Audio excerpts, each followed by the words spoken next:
नमस्कार बच्चों। Class 10th में साइंस की जो हमारा बुक है, साइंस की जो बुक है उसमें 4th चैप्टर हमारा चल रहा था, एक कार्बन और उसके यौगिक हमारा चैप्टर चल रहा था। तो इसमें मैंने आपको कुछ बोर्ड परीक्षा से संबंधित क्वेश्चन आंसर बताए थे इस चैप्टर में। ठीक है, अब इस चैप्टर में जो सबसे मोस्ट इम्पोर्टेंट जो चीज़ है इस चैप्टर की, जो ये नाम पद्धति है यौगिकों की, जो 4 नंबर की आती है आपकी बोर्ड परीक्षा में, ये सबसे महत्वपूर्ण चीज़ मैं आपको बताऊंगा इस वीडियो में। आपको इसको ध्यान से समझना है और याद भी करना है, क्योंकि बिना याद किए जो है आप इसको समझ नहीं पाएंगे। ठीक है, तो इसको देखते हैं आज। तो जो कार्बनिक यौगिक होते हैं, यानी कि जो कार्बन और हाइड्रोजन से युक्त जो हाइड्रोकार्बन वाले जो हमारे यौगिक होते हैं, इनकी अपनी एक नामकरण की पद्धति होती है। ठीक है, तो इनका नामकरण किया जाता है।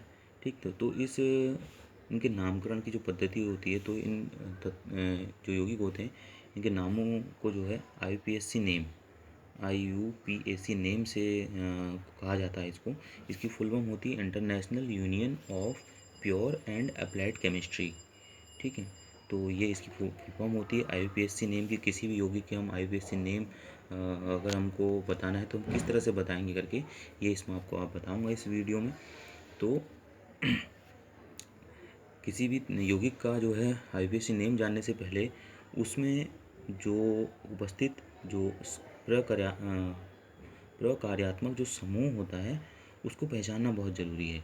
अगर हम उस समूह को पहचानेंगे, समूह को अगर हम समझ जाएंगे, उसकी पहचान कर लेंगे, तो जो है हम उस यौगिक का जो है आसानी से नामकरण यानी कि IUPAC नेम जो है उसका हम बता सकेंगे।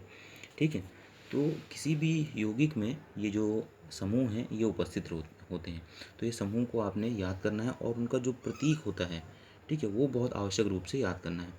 जैसे हेलोजन है तो हेलोजन को हम कैपिटल एक्स से शो करते हैं। तो हेलोजन 4 होते हैं। ठीक है, जैसे कि आपका हो गया क्लोरीन, फ्लोरीन, आयोडीन और ब्रोमीन।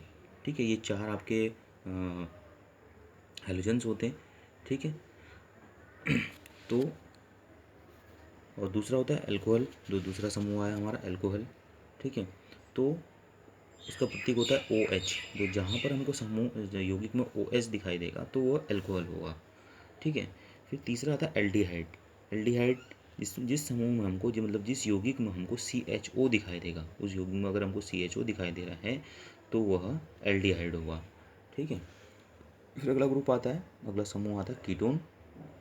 तो जिस यौगिक में हमें C double bond O carbon के साथ ऑक्सीजन इस तरह से संयुक्त होता हुआ दिखाई देगा तो वह कीटोन ग्रुप होता है, उसमें कीटोन समूह होता है। ठीक है, फिर आता है कार्बोक्सिलिक अम्ल यानी कार्बोक्सिलिक एसिड। ठीक है, तो उसका जो प्रतीक होता है COOH। तो जिस यौगिक में हमें COOH दिखाई देगा मतलब वो कार्बोक्सिलिक अम्ल के समूह में है। ठीक है, फिर आता है द्विआबंध। द्विआबंध यानी कि जहाँ पर कार्बन और कार्बन, ठीक है, ध्यान देना C डबल बॉन्ड O नहीं कह रहा हूँ, कार्बन और कार्बन दो बंधों से आपस में जुड़े रहेंगे तो वो द्विआबंध वाला होगा। ठीक है, इसका अपना एक ग्रुप, अपना एक समूह होता है। फिर आता है त्रिआबंध, यानी कि जहाँ पर एक कार्बन दूसरे कार्बन से 3 आबंधों द्वारा आपस में जुड़ा रहेगा तो वो त्रिआबंध वाला समूह होगा। तो इस प्रकार के 7 समूह जो होते हैं ये नामकरण के लिए। ठीक है, नाम पद्धति के आधार पर इनको जो है आपने अच्छी तरह से याद करना है। अब मैं आपको शुरू से समझाता हूँ हेलोजन से। ठीक है, अब हमको ये यौगिक दिया हुआ है, ठीक है, हमसे पूछा गया है कि इसका नामकरण करो करके। तो इस तरह से हमको ये यौगिक दिया गया है। अगर इसको हम शॉर्ट में लिखें तो इसको हम शॉर्ट में किस तरह से लिख पाएंगे, जैसे C 2 दिए हैं हमको, ठीक है, 2 C दिए हुए हैं, तो इसको हम क्या लिख सकते हैं C2 और H कितने हैं 5 हैं, H5 और Cl। ठीक है, तो इसको हम शॉर्ट रूप में इस तरह से लिखते हैं। ठीक है, यानी कि जो शॉर्ट फॉर्म में उसको लिखेंगे तो इसकी संरचना बनाई गई है, संरचना से हमको समझाया गया है। ठीक है, अगर हम शॉर्ट फॉर्म लिखेंगे तो इस तरह लिखेंगे C2H5Cl। तो हेलोजन वाले समूह में जो है पूर्व लग्न लगता है, इनमें तो अनुलग्न लगता है, यानी कि बाद में लगता है। ये समूह किसी भी यौगिक के बाद लगता है, लेकिन जो हेलोजन होता है ये स्टार्टिंग में लग जाता है। अब हम जब इसका नामकरण करेंगे तो कैसे करेंगे, तो सबसे पहले हमने इसमें पहचानना है कि कौन सा तत्व इसके साथ जुड़ा हुआ करके। अन्य कोई ग्रुप तो नहीं जुड़े हुए हैं, OH नहीं जुड़ा है, CHO नहीं जुड़ा है, कीटोन नहीं जुड़ा है, कार्बोक्सिलिक एसिड नहीं जुड़ा है, ऐसे कोई ग्रुप नहीं जुड़ा हुआ है। जुड़ा क्या है इसमें, कार्बन से कार्बन सिंगल बॉन्ड से जुड़ा हुआ है और एक Cl दिया हुआ है। अगर क्लोरीन दिया हुआ है, क्लोरीन हमें पता है कि ये क्या होता है, एक हैलोजन होता है, ठीक है। तो इसको सबसे पहले हम पढ़ेंगे, यानी कि हम पढ़ेंगे क्या इसको, अगर क्लोरीन दिया है तो इसको क्लोरो पढ़ेंगे हम, जैसे यहाँ पे दिया है मैंने क्लोरो लिखा हुआ है। अगर क्लोरीन दिया गया तो उसको क्लोरो पढ़ेंगे, तो ये पूर्व लग्न हुआ क्लोरो। और उसके बाद देखेंगे कि कार्बन की संख्या कितनी है, कार्बन की संख्या कितनी है, 2 है, तो उसको क्या पढ़ेंगे, मैथे एथे, ठीक है, क्या पढ़ेंगे, मैथे एथे, एथे हो गया ये, ठीक है। तो अब इसको क्या पूरा पढ़ा जाएगा, क्लोरो एथेन, ठीक है, क्योंकि सिंगल बॉन्ड है तो जो सिंगल बॉन्ड वाला है उनको पूरा पढ़ा जाता है, एथेन पढ़ा जाता है।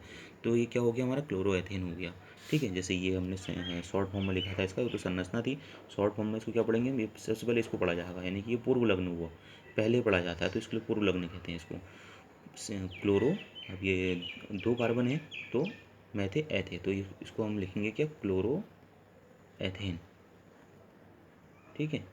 अगर हमको इस क्लोरो की जगह पे Br दिया होता, ठीक है, अगर हमको ये C2H5 क्या दिया होता, Br दिया होता, तो हम इसको क्या पढ़ते, फिर Br दिया है यानी कि इसको हम ब्रोमो पढ़ते, फिर क्या पढ़ते, ब्रोमो, ये हो जाता फिर हमारा ब्रोमो एथेन,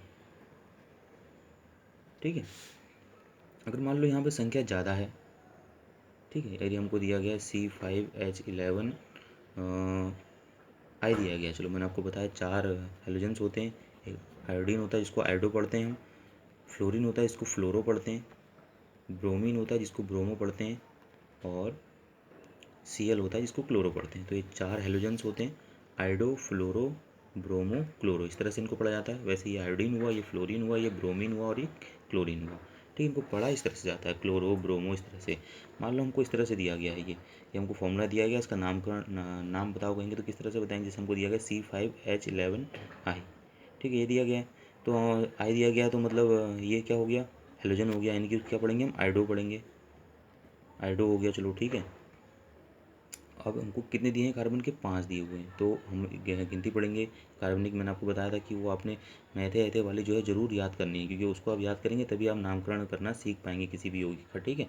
तो क्या होता है शुरू में, मैथे एथे प्रोपे ब्यूटे पेंटे, ठीक है, ये क्या हुआ 5 नंबर पे, पेंटे हुआ, तो उसको क्या पढ़ेंगे आप, पेंटेन पढ़ेंगे, पेंटेन, ठीक है। तो क्या हो गया, ये आयोडो पेंटेन हो गया, ठीक। तो इस तरह से इसमें हेलोजेंस में जो है इस तरह से जो है नामकरण किया जाता है किसी भी यौगिक का, ठीक है।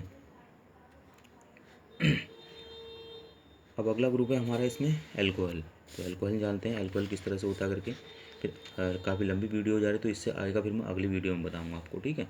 तो जो एल्कोहल होता है उसमें हमारा जो ग्रुप जुड़ा रहता है उसमें OH जुड़ा रहता है, ठीक है। अब इसमें क्या होता है, अनुलग्न होता है, ऑल, यानी कि ये लास्ट में जुड़ता है। अब लास्ट में किस तरह जुड़ता है मैं आपको इसके उदाहरण से समझाऊंगा, ठीक है। ये हमको दिया गया है, देखो इसमें 1 कार्बन है, 2 कार्बन है, तो इसे क्या पढ़ेंगे हम, मैथे एथे पढ़ेंगे, एथे पढ़ा हमने। हमने देखा कि इसके साथ और कोई अन्य ग्रुप नहीं जुड़ा हुआ है, और सामने उसके जाके क्या जुड़ा हुआ है, हमारा OH जुड़ा हुआ है, तो OH जुड़ा है तो मतलब ये एल्कोहल ग्रुप हुआ, ठीक है, ये एल्कोहल ग्रुप हुआ है हमारा। तो उसके अनुलग्न में ऑल जुड़ता है, ऑल कैसे जुड़ेगा, अब देखो हमारे पास ये 2 कार्बन थे तो इसको हमने मैथे एथे पढ़ा, तो ये क्या हो गया, एथेनॉल, क्या हो गया, ये एथेनॉल हो गया, ठीक है, क्योंकि लास्ट में हमने OL जोड़ना है इसमें। लेकिन सिर्फ एक हेलोजन में ऐसा होता है कि पहले जो है पूर्व लगने लगता है, जो जुड़ा होगा समूह उसमें उसको पहले पढ़ा जाता है, बाद में तत्व को पढ़ा, जितने कार्बन होते हैं उनकी संख्या को आधार पर लिखा जाता है। लेकिन अन्य जितने भी ग्रुप हैं उसमें सबसे लास्ट में लगता है, अनुलग्न लगता है, ठीक है। तो हमारे पास कार्बन कितने हैं इसमें, 1 2, यानी इसको हमने एथे पढ़ा, और OH ग्रुप जुड़ा हुआ है तो OH ग्रुप को का अनुलग्न होता है ऑल, ठीक है। तो यह क्या हो गया, एथेनॉल, ठीक। ऐसे ही अगर हमको दूसरा तत्व दिया होता, ठीक है, मान लो हमको ये तत्व दिया हुआ है CH3OH, अब इसको हम कैसे पढ़ेंगे, CH3 दिया हुआ है, यानी कि कार्बन कितना है, 1 है, तो क्या हो गया, मैथे हो गया, ठीक है, मैथे हो गया। अब मैंने आपको बताया जो OH ग्रुप होता है इसको ऑल से प्रदर्शित करते हैं, ऑल जोड़ते हैं इसके साथ, तो क्या हो गया, ये मैथेनॉल, क्या हो गया, ये मैथेनॉल, इस तरह से ये मैथेनॉल हो गया, ठीक है। तो इस तरह से जो है इनको पढ़ा जाता है, ठीक। जैसे इसमें तो ये संरचना दी गई है इसकी, इस तरह से समझिए, आपको शॉर्ट फॉर्म में देंगे तो आपको शॉर्ट फॉर्म में भी इसको करना आना चाहिए, ठीक है। कार्बन के आधार पर हम उसकी गिनती के आधार पर इसमें ग्रुप को जोड़ सकते हैं, ठीक है। सिर्फ आपको याद करना है क्या कि उस ग्रुप के साथ अंतिम में अनुलग्न क्या जुड़ता है या पूर्वलग्न क्या जुड़ता है। सिर्फ हेलोजन में पूर्वलग्न लगता है, यानी पहले पढ़ा जाता है जो ग्रुप जुड़ा रहेगा उसके साथ, और अन्य जितने भी ग्रुप होते हैं उसके अंत में जो है अनुलग्न लगता है। जैसे मैंने आपको बताया एल्कोहल में एल्कोहल को OH से शो करते हैं, OH कहीं पर जुड़ा हुआ है, जैसे देखिए यहाँ पर OH जुड़ा हुआ है, ठीक है, इस यौगिक में, तो ये एल्कोहल ग्रुप का हो गया। और इसको पढ़ेंगे कैसे, संख्या गिन ली, मैथे एथे, कार्बनिक संख्या के आधार पर मैथे एथे हुआ है तो उसमें ऑल जोड़ना है तो मै, ठीक है, तो क्या हो गया, एथेनॉल हो गया ये। ठीक, तो इस तरह से जो है इनके नामकरण किया जाता है। अब मैं इससे अगली वीडियो में आपको जो हमारे अगले वाले जो ग्रुप हैं उनको जो है समझाऊंगा किस तरह से उनका नामकरण किया जाता है करके। ठीक है।